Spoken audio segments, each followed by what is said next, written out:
So mga kabaksing, tuluyan na pong kansilado ang bakbakan sana nagaganapin bukas sa bansang Japan.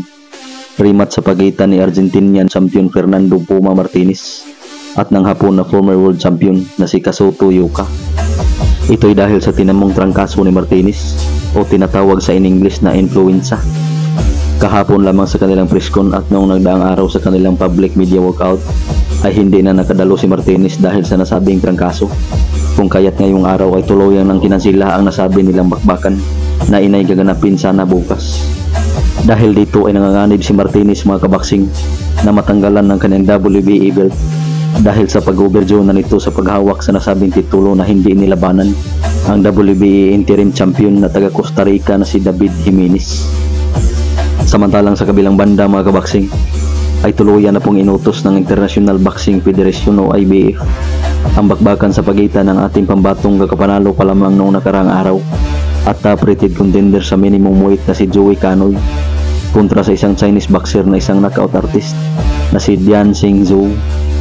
Kung tingnan natin ang IBF rankings mga kabaksing ay not rated ang number 1 and 2 spot, samantalang nasa number 3 naman si Dian Xing Zhou at ang number 4 ay mukhang hindi pa available sa ang Hapon na former world champion na si Yudai Shigeoka, samantalang nasa number 5 spot naman ang ating pambato. Kung sakaling matuloy ang kanilang bakbakan mga kabaksing ay ang mananalo sa dalawa ay ang magiging mandatory challenger sa IBF title na hawak ng ating pambato na si Pedro Taduran. Samantalang sa iba pang balita mga kabaksing ay dandil na din daw po ang bakbakan sa pagitan ng former UFC world champion at naging boksingero na din na si Conor McGregor kontra sa isang influencer, YouTuber, wrestler, aktor at naging boksingero na din na kapatid ni Jake Paul na si Logan, kung saan bawat isa sa kanila mga kabaksing ay magkatanggap ng premium tag $250 million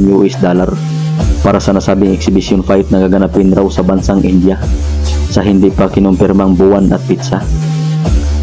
Samantalang sa kabilang banda mga kabaksing ay ngayon na ding darating na February 15 magaganap ang bakbakan sa Manchester, England sa pagitan ng former world title challenger na si Jack Catterall kontra kay Arnold Barboza Jr. Ang kanilang bakbakan na isang final eliminator sa titulong WBO sa super lightweight